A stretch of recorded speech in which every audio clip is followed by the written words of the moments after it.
पुरानी लोक कथाओं के अनुसार एक युवक जीवन में संघर्ष करते करते थक गया था।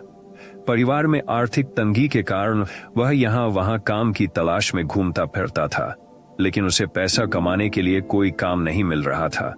इसलिए वह निराश हो गया और आत्महत्या करने का फैसला लेकर जंगल में गया। वहां उनकी मुलाकात एक संत से हुई। संतों ने उससे पूछा, तुम यहाँ अकेले क्या कर रहे हो? युवक ने संतों को अपनी सारी समस्या बताई।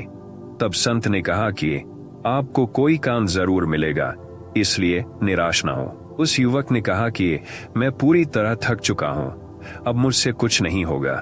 संत ने उससे कहा कि मैं तुम्हें एक कहानी सुनाता हूं, आपकी निराशा अवश्य दूर होगी।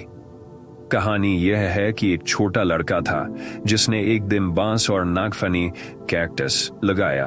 वह प्रतिदिन दोनों पौधों की देखभाल करता था। कुछ समय बाद कैक्टस बड़ा हुआ, लेकिन बांस का पौधा वही रहा। लड़के ने हार नहीं मानी और वह उन दोनों की देखभाल करता रहा। ऐसे ही कुछ महीने बीत गए, लेकिन बांस का पौधा उतना बड़ा नहीं हुआ जितना लड़का सोच रहा था। लेकिन वह लड़का निराश हुए बिना उस पौधे की देखभाल करता रहा। कुछ समय के बाद बांस का पौधा बड़ा हो गया और कुछ ही दिनों में बांस का पौधा नागफनी से भी बड़ा हो गया। दरअसल बांस का पौधा पहले अपनी जड़ें मजबूत कर रहा था, इसलिए इसे बढ़ने में थोड़ा वक्त लगा। संतों ने उस युवक से कहा कि जब भी हमारे जीवन में संघर्ष हो तो हमें निराश नहीं होना चाहिए और ऐसे में हमें अपनी जड़ें मजबूत करनी चाहिए। एक बार जब आपकी जड़ें मजबूत होंगी तो आप अपने लक्ष्य की ओर तेजी से आगे बढ़ेंगे। तब तक धैर्य रखना चाहिए।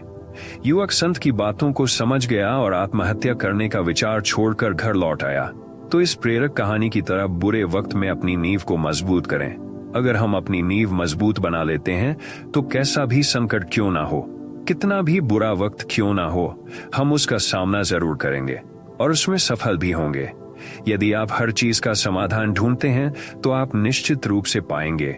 तो अपने अंदर जोश जगाएं, होश बढ़ाएं, आसमान को छू लें और नई सफलताओं के सपने इन आंखों में भर लें। अपने मन को कभी मायूस न करें, बस अपने लक्ष्य की प्राप्ति के लिए जुटे रहें। कामयाबी आपको ही मिलेगी।